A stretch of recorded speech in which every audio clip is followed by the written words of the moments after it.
네, 국민주권당 구산화 공동위원장님 오셨습니다. 어서 오십시오. 네, 반갑습니다. 행복한 점심 되시길 바랍니다. 광주에서 아침부터 부랴부랴 올라오시냐고 수고하셨습니다. 아닙니다. 점심 시간에 올라오려면 아침 너무 일찍 일어나야 되죠? 좀 그렇긴 한데 뭐 아침 인사하는 시간이랑 비슷하니까 사실. 그러니까. 네. 근데 대신 아침 인사를 못 하니까. 네, 그게 좀 아쉬워가지고 이제는 내려가서 저녁 인사하면 되죠. 그동안은 저녁 인사를 못했거든요. 아, 죄송합니다. 네. 저희가 또 양해를 부탁드렸는데 흔쾌히 또 시간 맞춰주셔서 고맙습니다. 자, 오늘 이 국제 뉴스는 다 선넘사로 밀어놓은 상황입니다. 그래서 선넘사에서 다 다뤄볼 건데요. 너무 중요해요. 왜냐면 국민들이 무슨 얘기하냐면 지금 검찰개혁 때문에 막 이슈가 있잖아요. 사람들이 답답해하면서 댓글에 뭐라고 다니냐면 지금 파병도 막아야 되는데 맞아요. 지금 이거 할 때냐 이런 그런 얘기예요. 댓글이 많더라고요. 지금 트럼프 때문에 우리 파병 가게 생겼는데 검찰 개혁을 빨리 정리해야지 그렇지. 미국을 상대하는데 빨리빨리 정리해라 이런 의견이 많으시더라고요. 맞습니다. 그래서 오늘 그 내용을 좀 다뤄보겠습니다. 네, 지금 트럼프가 침략 전쟁을 벌여놓고 수습이 안 되니까 다른 나라들을 동원해가지고 대신 수습을 해라 이런 이야기가 나오고 있습니다. 네. 근데 제가 좀 인상 깊었던 게 그 기사 제목으로 나왔더라고요. 트럼프가 싼 똥은 트럼프가 치워야지. 기사 제목이에요? 네, 기사 제목으로 이제 다른 뭐 댓글이나 이런 워딩을 인용한 거겠죠. 아, 좋네. 시원하네요. 네, 네. 정확한 이야기라는 생각이 들었고요. 지금 한국, 중국, 일본, 영국, 프랑스 이렇게 5개국을 콕 집어서 언급하지 않았습니까? 그러면서 미국이 요청에 응하지 않으면 미래에 매우 나쁜 일이 될 것이다. 협박이죠. 네, 완전한 협박을 하고 있고 오늘도 지금 일본에 뭐 4만 5천 명의 주일 미군이 있고 한국에도 4만 5천 명의 주한 미군이 있다. 이런 식으로 언급을 하면서 호르무즈 해협에 대한 파병을 재차 촉구하기도 했습니다. 그리고 좀 제가 눈에 들어오는 것은 루비오 미 국무부 장관이 움직이기 시작했어요. 트럼프와 이 전쟁을 개시하는 데서 적극적으로 역할을 했던 인물인데 네. 이 루비오가 조현 외교부 장관에게 전화를 해서 호르무즈 해협의 안전과 여러 국가의 협력이 중요하다고 직접 언급을 했다고 합니다. 사실상 외교 라인을 통한 공식적인 압박 작업을 들어간 것이다 이렇게 생각이 되는데요. 지금 조현과 위성락 우리가 많이 언급을 하면서 네. 대표적인 검은머리 미국인이라고 하지 않았습니까? 걱정 많이 하고 있죠. 네, 그래서 이 조현과 위성락이 노무현 정권 때도 전략적 유연성이나 지금의 동맹 현대화를 추진하는 데서 대표적인 인물이잖아요. 미국이 이란 파병을 압박하는 수위가 거세지면 정부 내부에서 여기에 발맞춰 줄 사람, 이 압박과 몰이를 내부에서 담당할 자들이 바로 조현과 위성락 이런 자들이라는 겁니다. 조현 장관이 오늘 그렇게 얘기하더라고요. 미국한테 전화 받았는데 이거 파병 압박 받았냐 그랬더니 받은 것도 아니고 받지 않았다고 할 수도 없고 뭐 이런 식으로 대답을 하더라고요. 그러니까 단호히 우리는 그런 거 안 한다 이렇게 해야 되는데 네. 두루뭉술하게 네. 뭉개고 있는 거죠. 이전에 노무현 정부 때도 이 외교 안보 라인에 있었던 친미 라인들 검은머리 미국인들이 실제 이라크 전쟁 파병을 강력하게 압박을 했다는 것입니다. 그래서 반기문 같은 경우에도 대통령 외교보좌관 등을 지내면서 미국과의 약속을 지키는 건 국가 신뢰도의 문제고 파병은 한미동맹의 결속력을 시험하는 척도다. 이런 발언을 하면서 대통령을 압박한 거죠. 그러면서 이제 노무현 대통령이 뭐 가슴은 동의하지 않지만 머리로 해가지고 파병하겠다 이런 결단을 내린 거 아닙니까? 우리가 또 파병에 이게 그 아주 안 좋은 기억들이 있기 때문에 제가 처음으로 삭발했던 게 이라크 파병 반대 삭발이었습니다. 2004년이었죠. 그렇지만 결국 파병을 했잖아요. 그러면서 사실 우리 그 김선희 씨인가요? 그때 맞습니다. 돌아가신 분이 있고 막 그러면서 국민적 파병 반대 여론들이 엄청 거세졌는데 결국 노무현 정부도 미국에 굴복을 할 수밖에 없었어요. 그게 너무 뼈아픈 실책이었거든요. 네, 그리고 실제 노무현 정부가 파병을 결정하면서 국내 정치 동력을 많이 상실하기도 네. 했죠. 엄청 실망했죠. 네, 국민들이 마음에 정말 실망을 많이 안고 등을 돌리는 일들이 있었습니다. 그래서 그게 그 상황이 다시 도래할까봐 지금 국민들 벌써 또 불안에 떨고 있고 그래서 반드시 이번만은 파병을 막아야 된다. 네, 맞습니다. 네, 이런 그 생각이죠. 파병을 막아야 되는 이야기를 좀 구체적으로 나눠보면 좋을 것 같아요. 일단은 이 전쟁이 어떤 정당성도 명분도 없는 불법적인 침략 전쟁이라는 거 아니겠습니까? 많이들 언급해 주셨지만 이란이 미국을 직접 위협한 것도 아니고 유엔 안보리에서 결의를 하거나 사전에 최소한의 논의하는 시간도 없었고 미국이 국제법과 국내법을 모두 어기고 이란과의 협상 와중에 침략을 감행한 거잖아요. 이게 악질이에요. 협상 와중에. 네, 더군다나 이란이 네. 미국의 요구를 상당히 수용하려고 양보안을 제시를 했었다는 게 드러나지 않았습니까? 근데 상대를 침략했다? 이건 어떤 식으로든 옹호받을 수가 없다는 겁니다. 네, 심지어는 이제 예전에 부시가 이라크를 침공했을 때도 최소한 유엔에서 사전 통보를 8개월 전에 해놓고 기다리는 신용이라도 했는데 이번에는 그런 요식행위도 다 근데 걷어치웠다는 거예요. 아니 그때도 굉장히 심각한 침략 전쟁이라고 생각했는데 지금이랑 비교해 보면 굉장히 예의가 바른 상황이었는데 그 정도인데요. 지금 상황을 보니까. 그러니까 트럼프와 미국이 얼마나 광기가 어려 있는지 이거 폭주 상태입니다. 폭주. 네, 얼마나 걷잡을 수 없는 상태인지 알 수 있고 뭐 아까 그 포로들 살해하라고 전쟁부 장관이 지시했다는 내용도 나왔는데 초등학교를 폭격한다는 든지 그동안 암묵적으로 폭격의 대상에서 비껴나가 있었던 하르그 섬 그 석유가 수출되는 주요 섬을 폭격한다든지 야만적인 침략 전쟁을 수행하고 있습니다. 침략 전쟁의 공범이 되는 거죠. 파병을 한다는 건. 네. 그렇게 되면 사실 세계 역사에 두고두고 수치스러운 일이 될 것이고 대한민국의 현재 국제 지위와 위상 또 책임과 역할이라는 게 있지 않습니까? 네. 우리가 선진국이다, K 강국이다 이런 이야기를 하는데 그게 단순히 경제적으로나 문화적인 측면에서만이 아니라 국제사회에서 미치는 영향과 파급력이 있다는 겁니다. 이런 것들을 고려했을 때는 절대 침략 전쟁에 동참해서는 안 된다 이런 말씀을 좀 드리고 싶어요. 네. 명분이 없는 침략 전쟁이에요. 여기 들어가면 우리도 침략국이 되는 거예요. 네. 네. 그리고 지금 이제 미국이 해상안전협력이라는 말로 동맹들의 참전을 강요하고 있지 않습니까? 그런데 애초에 호르무즈 해협의 해상안전이 왜 파괴가 됐습니까? 자기들이 사실- 쳐들어가서 그런 거잖아요. 멀쩡하게 잘 돌아다니던 거기 유조선들이 왜 지금 폭격 위기예요? 그러니까 미국과 이스라엘에 대응하기 위해서 이란이 지금 해협 봉쇄를 하면서 나서고 있는 거잖아요. 그러니까 이 전쟁을 이들이 멈추면은 해협 봉쇄도 해결이 되는 거거든요. 그러니까 왜 다른 나라 국가들까지 끌어들여서 말도 안 되는 이런 해상 안전 협력을 만들자고 하는 건지 이해할 수가 없고 네. 만약에 이렇게 됐을 때 사태는 더 걷잡을 수 없어질 가능성이 있습니다. 그리고 이제 가장 큰 문제점은 이 이란의 적이 되는 게 아니겠습니까? 그렇게 되면 대한민국의 안보, 경제적 이익에 심각한 타격을 입게 된다는 겁니다. 지금 이란이 중동의 미군 기지, 주요 시설들을 타격 대상으로 삼고 있는데 우리가 참전을 하고 파병을 하게 되면 어떤 형태로든 이란의 적으로 규정 간주되어서 타격을 받을 가능성이 높다는 거죠. 야, 근데 이게 이제 이란이 매우 강경하게 대응하고 있기 때문에 이게 우려되는 상황이잖아요. 그러니까 예전 네. 같았으면 미국이 다른 나라 막 침략을 해. 미군 기지 갖고 있는 나라가 위험하다라는 얘기는 나오지도 않았어요. 왜냐면 미국이 압도적으로 이길 거라고 우리는 다 생각을 했단 말이죠.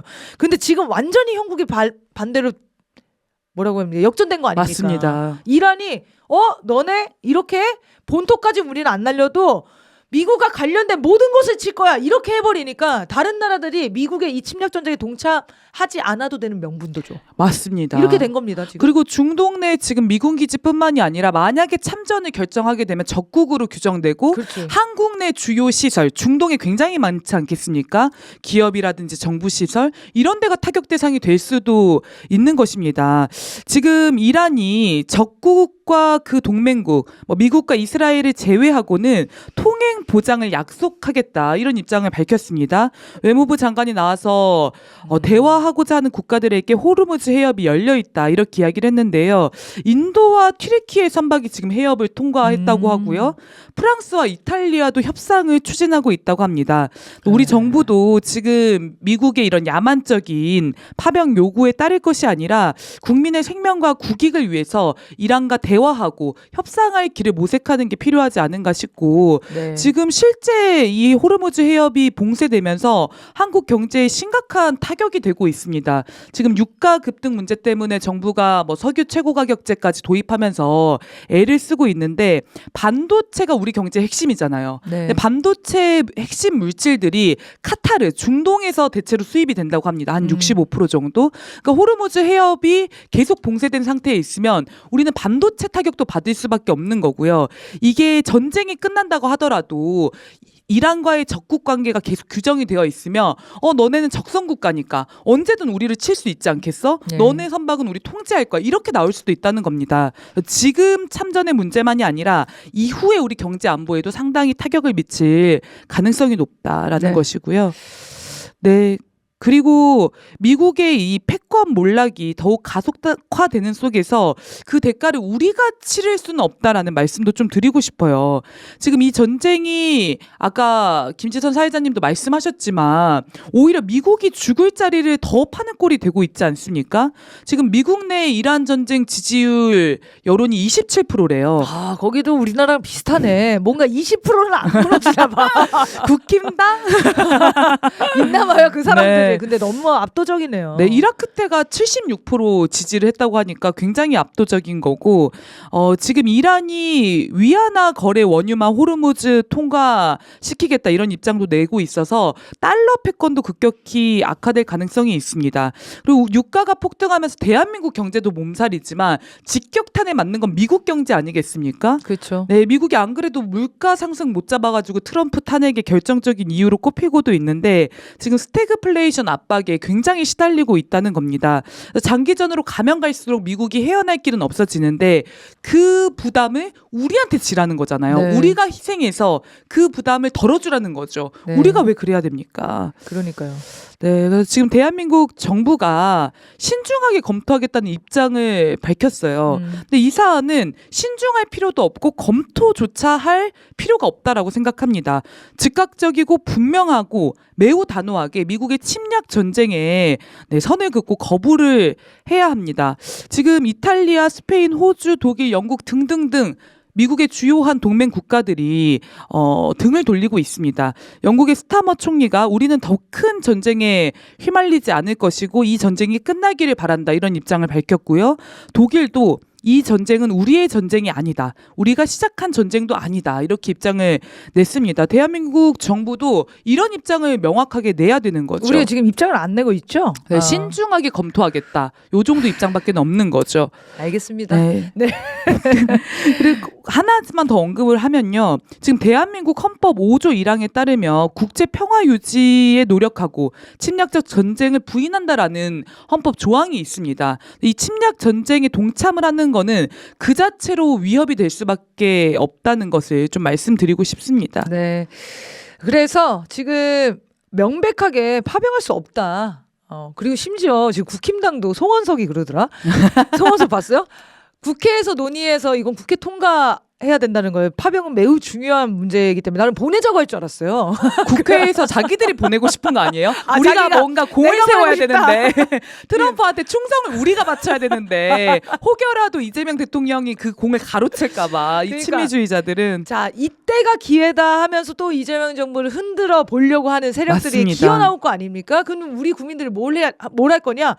파병 절대 보낼 수 없다라는 여론을 압도적으로 만들어야 되는 거예요. 맞아요. 그래서 미국을 강력하게 규탄하는 목소리를 내야 할 것 같습니다. 미국도 규탄하고 저는 조현 외교부 장관 이런 행태도 규탄해야 되는 겁니다. 입장을 내라. 국민들이 불안하지 않냐? 이렇게 입장을 내고 강경하게 압박을 해야지 파병을 안 할 명분이 쌓이죠. 네, 그리고 도대체 이 동맹이라는 것이 남의 나라의 안보를 위해서 기여를 좀 해주거나 득이 되어야지 네. 어떻게 자기들이 벌인 침략 전쟁의 총알바지로 우리를 갖다 쓰려고 합니까? 우리 청년들이 왜 미국을 위해서 죽어야 됩니까? 맞습니다. 기가 찹니다, 진짜. 그리고 그게 한두 번이어야죠. 네. 미국의 침략 전쟁에 끌려다니는 게 지금 한두 번이 아니지 않습니까? 이번 같이 폭주하는 전 세계가 규탄하고 지탄을 날리는 이 전쟁에 우리가 동참할 이유가 하나도 없는 거예요. 맞습니다. 그리고 우리 국민들 강해졌잖아. 네. 우리 국민주권 정부가 섰잖아요. 그러면은 싸워볼 만하죠. 사실 영국과 독일은 뭐 이런 대규모의 촛불 집회가 매주 열리는 것도 아니거든요. 근데 영국과 독일이 이렇게 입장을 밝힌단 말입니다. 그래서 맞습니다. 정부가 국민을 믿으면 뭐든지 할 수 있다라는 말씀 드리고 싶고 지금 댓글창에서 오늘 저녁에 촛불이 있는지 많은 분들이 궁금해하셔서 지금 궁금하시죠? 네, 답을 드려야 될 것 같아요. 안 됩니다. 맨 마지막에 공개할 거예요.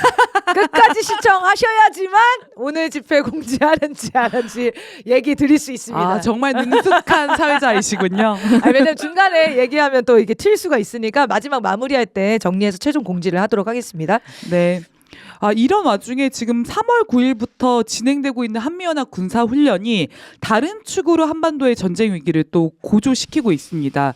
그 3월 14일에 한미 군 당국이 임진강에서 도하 훈련을 진행한 사실을 언론에 대대적으로 공개를 했습니다. 사진 한번 띄워주셨는데요. 임진강을 건너라. 이 헤드라인에서도 드러나는 것처럼 미 공격 단정이 도하를 시작하면 한국군이 뒤따라가는 식으로 지금 훈련을 했다는 겁니다. 이 도하 훈련 자체가 굉장히 강력한 기동력, 공격 능력을 과시하는 성격의 훈련이어서 상륙 훈련과 더불어서 대표적인 공격 훈련으로 꼽히는 거거든요. 그동안 북한을 매우 자극하는 훈련으로 정평이 나 있었습니다. 그런데 한 장 더 넘겨주시면 이 자리에 브런슨 한미연합 사령관, 김성민 한미연합 부사령관, 그다음에 힐버트라는 미 8군 사령관 등 군 수뇌부가 대대적으로 참가를 했다는 거예요. 그러니까 브런슨이 한미연합 훈련 시작할 때는 이란 전쟁에 정신 팔려가지고 없었는데 이 도하 훈련에 등판하면서 상당한 무게를 싣고 의도적으로 도발 수위를 높였다는 것을 알 수가 있습니다. 중요한 훈련이라고 생각한 거죠. 그리고 맞습니다. 이걸로 여론전을 해야 된다라고 생각한 겁니다.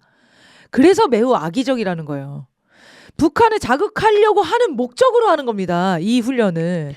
그래서 지금 뭐 야외 실기동 훈련의 횟수가 절반으로 줄었으니까 뭐 굉장히 안전해진 것처럼 언론들이 호들갑을 떨지만 무슨 의미가 사실 있어요? 북한을 공격하고 도발하는 훈련이라는 본질에서는 전혀 차이가 없고 의도적으로 북한을 자극하면서 동북아와 한반도의 긴장을 고조시키고 있다는 겁니다. 네, 북한이 경고를 이제 한미연합 훈련 진행하면서 했는데 대응을 했죠. 네, 지금 군사적 대응을 한 것으로 보입니다. 이제 같은 날 600mm 초정밀 방사포를 동원해서 화력 타격 훈련을 진행했습니다. 이제 600mm 그 방사포의 성능에 대해서 잠깐 이야기를 드리면은 기존의 방사포처럼 수십 초 내 다량의 이 미사일을 발사할 수 있다라는 점이 있고 탄도 미사일처럼 유도 기능을 가지고 있어서 정밀 타격이 가능하고 사거리도 굉장히 깁니다. 더군다나 북한은 이 방사포에 전술 핵탄두를 탑재할 수 있다라고도 내내 선전을 해왔습니다. 김정은 국무위원장이 이번에 이 훈련을 참관하면서 뭐라고 이야기를 했냐면 우리에 대한 적대심을 가지고 있는 세력, 즉 420km 사정권 안에 있는 적들에게는 불안을 줄 것이다. 이런 이야기를 했습니다. 그래서 420km가 어떻게 되는지를 한번 이미지를 가져와 봤어요. 북한이 언급한 420km 사정권 안에 들어오는 지금 대한민국을 기지입니다. 콕 집어서 이야기를 한 거네요. 네, 사실상 한국과 주한미군 기지 전체를 대상으로 삼았다는 걸 알 수 있고요. 요 주장에 따르면은 대한민국 내에 안전지대가 없다. 어디든지 북한의 방사포의 타격 대상이 될 것이다. 이런 경고를 굉장히 강력하게 한 것으로 보이죠. 그래서 한미가 노골적으로 지금 공격 훈련인 도하 훈련을 강행하고 공개 한 대에 대한 대응일 수도 있겠다. 이런 생각이 듭니다. 근데 흥미로운 거는 예전의 보도 행태를 보면은 보통 북한의 군사적인 행동, 이 행동들이 부각이 되면서 북한이 또 우리를 도발했다 이런 식으로 보도가 많이 나오거든요. 근데 우리 국민들이 정말 우리 인식 수준이 진짜 다 같이 높아졌다는 것이 느껴지는 게 한미연합 훈련을 했기 때문에 하는 거 아니냐.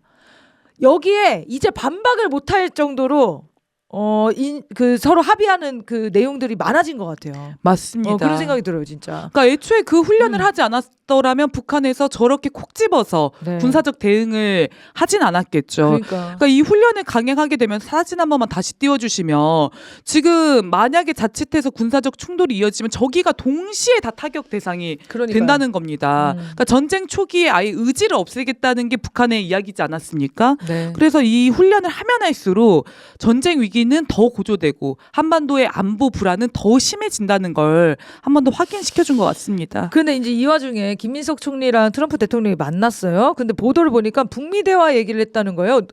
도대체 이런 훈련들이 진행이 됐는데 북미 대화와 관련된 어떤 얘기를 했을지 너무 궁금한 거예요. 네, 저도 좀 의아하더라고요. 그러니까 어떤 대화를 나눌 수가 있어요. 지금 눈 코앞에서 저렇게 도하 훈련을 막 하고 있는데?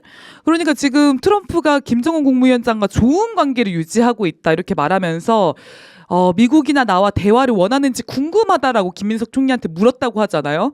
저런 훈련을 하면 대화하기를 원하겠습니까? 그러니까요. 저는 이런 노골적인 적대 행위를 감행하면서 대화 이야기를 하는 것은 대화 의지가 진정으로 있다고 보기 어려울 것 같고요. 오히려 기만술책이라고 북한에서는 받아들일 것 같거든요. 그러니까 걱정이 돼요. 걱정이 네, 돼요. 그래서 한국이 그런 데서 들러리를 설 것이 아니라 좀 미국의 이런 전쟁 행보에 선을 긋고 평화를 위한 결단을 해야 되는 것이 아니냐. 정동영 통일부 장관도 뭐 여러모로 노력을 하고 있는데 이런 얘기를 했어요. 중요한 건 트럼프가 북미 대화에 높은 관심과 의지를 갖고 있다는 점을 재확인했다는 것이다. 이런 이야기를 했는데 우리 정부가 굉장히 좋은 카드로 쓰고 있네요. 북미 대화를 내가 한번 해보겠다. 여러 가지 방책과 가능성이 있으니까 조금 저랑 이제 대화를 좀 잘해보시죠. 뭐 이런 카드로 지금 쓰고 있는 거지요. 네, 만약에 그 카드가 또 힘을 발휘하려면 사실 한미연합 훈련 같은 거 중단해야 된다고 더 강하게 입장을 내야 네. 하기도 하는 거죠. 그래야 사실 채널이 열리는 건데. 네. 아, 이거를 정말 잘 활용할 수 있으면, 그리고 진심으로 북한과 전쟁할 생각이 없다. 이거를 행동과 말과 의지를 보여줘야지 이 채널이 열리지 않을까 싶습니다. 자, 마지막으로 일본 얘기를 좀 하겠습니다. 원래 이거 저희가 어제 다뤄보려다가 짧게 다루고 넘어갔는데, 일단 다카이치가 독도는 자기 땅이라고 네. 계속 우기고 있는데, 제가 이거 그냥 시작할 때 재미삼아 얘기를 하면, 어떤 외국인이 택배 상자가 이 바닥에 쌓여 있는 그 모습을 보고 이런 얘기를 했다는 거예요. 아, 독도는 한국 땅이 맞다. 저렇게까지 남의 물건에 관심이 없는 사람들이 살고 있는 나라인데 독도를 자기 땅이라고 우길 리가 없다. 저렇게 사사로운 욕심이나 이런 게 아예 없는데. 욕심이 없는 사람들. 택배가 굴러다녀도 그거에 대해서 관심이 없는, 남의 물건에 관심이 없는 사람들이다. 근데 일본이야말로 남의 물건에 관심이 많은 인간들이죠. 맞습니다. 지금 이 다카이치 총리가 독도를 자기네 땅이라고 우기는 발언들을 계속해서 하고 있는데 반복적으로 하고 있잖아요. 네, 이번 발언의 심각성은 네. 뭐냐면 세계에 이 문제를 알리겠다라고 한 것입니다. 이거는 일본 정부가 이제 아주 구체적으로 세계 여론을 움직이기 위한 행동전에 나서겠다라는 뜻이고요. 또 독도를 자기네 땅이라고 주장하는 그 다케시마의 날에 장관급의 강묘를 파견하는 문제도 실현하기 위한 환경을 만들겠다고 했습니다. 더 노골화해야겠다는 거죠. 지금 일본군 위안부 피해자 그 역사를 지우고자 전 세계에 얼마나 막대한 비용을 들여서 로비 선전했습니까? 기억하시겠지만 독일에 세워진 그 평화의 소녀상 철거된 이유가 일본의 로비 때문에 네. 불시에 철거가 되지 않았습니까? 네, 일본이 이제는 독도 문제도 그렇게 취급을 하겠다는 겁니다.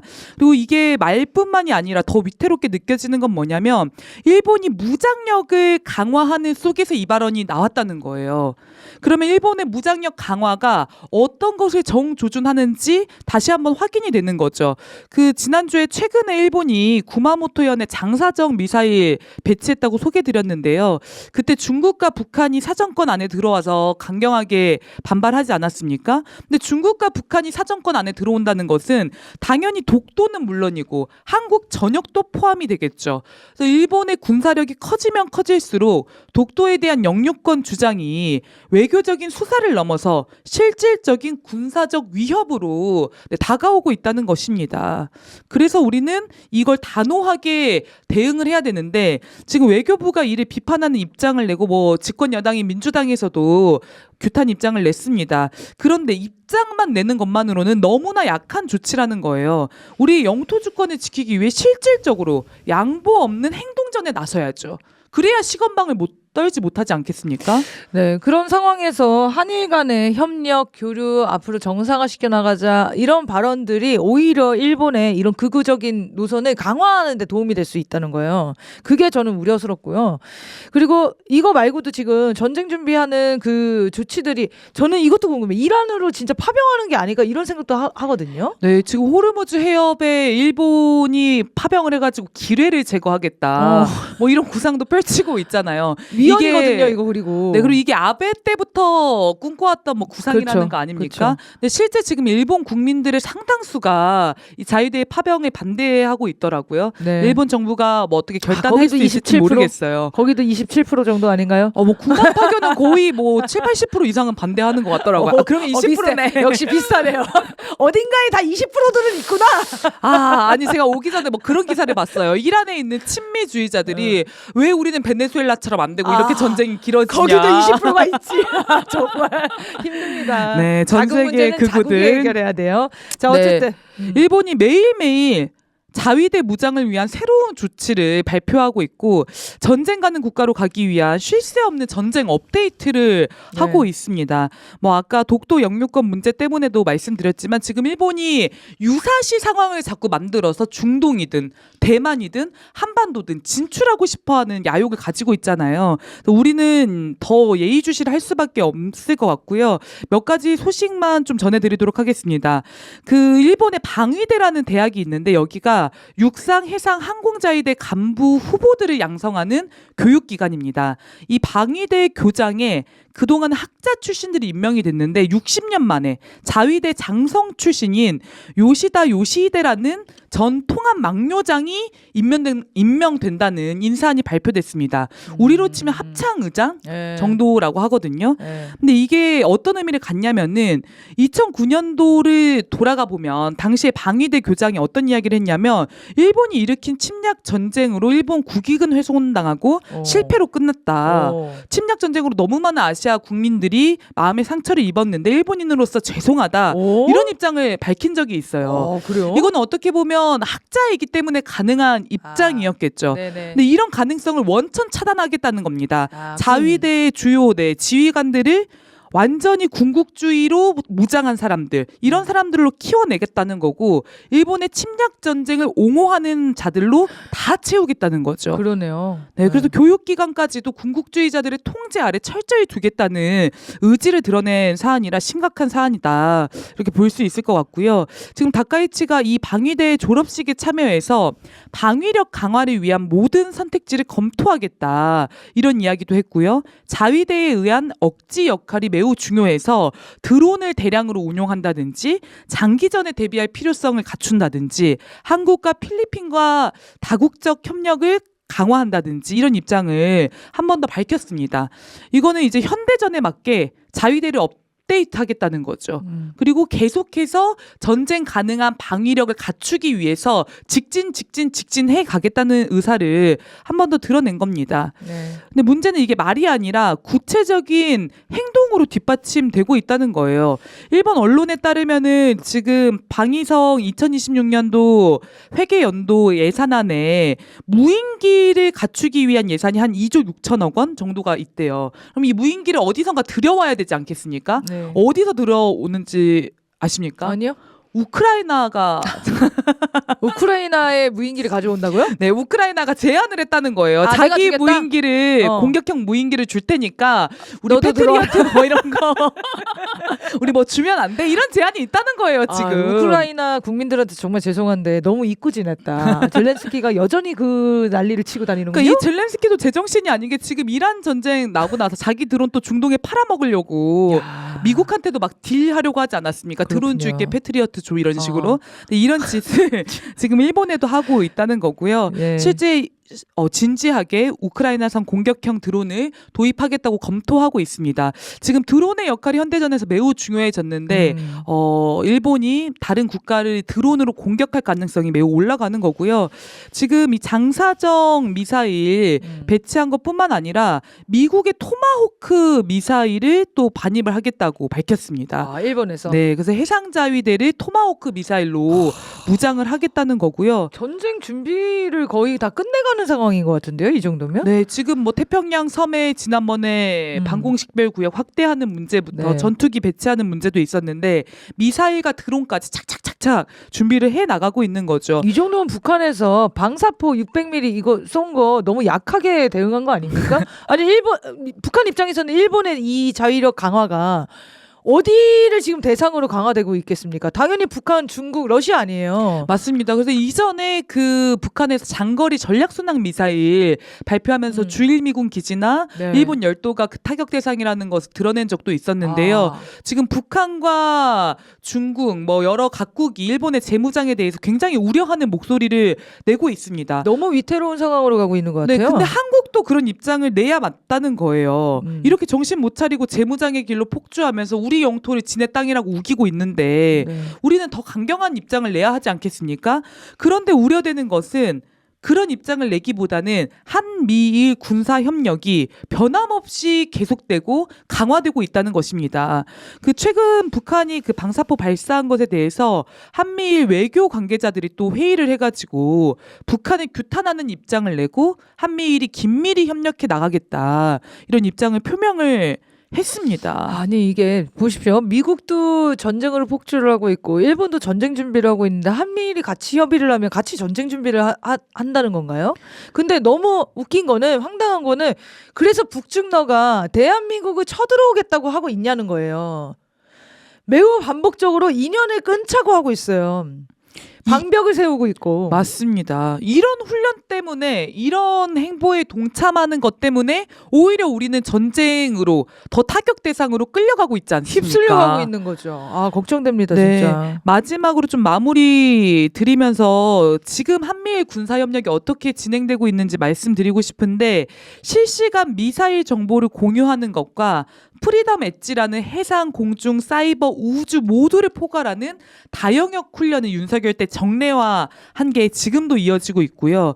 그다음에 한미연합훈련에 일본이 직접 동참하지는 않지만 연합훈련 일정 전후에 바짝 붙여서 미일 연합훈련을 진행하면서 사실상 세 국가가 연합훈련을 하는 체계를 만들고 있다는 겁니다. 네. 이런 행위가 우리의 전쟁 위기의 안보 불안을 야기할 뿐만 아니라 남북관계, 한중관계, 한러관계를 박살내면서 경제 안보적 이익을 모두 다 훼손하고 있습니다.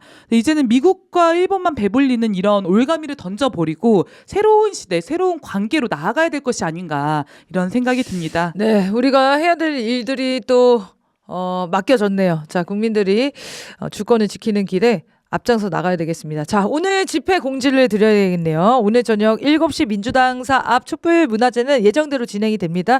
우리 민주당에 들어가 계신 이제 농성하시는 분들이 농성을 해소하게 될 건데요. 그렇게 되면은 같이 집회에 결합하는 방식으로 정리를 좀 하려고 합니다.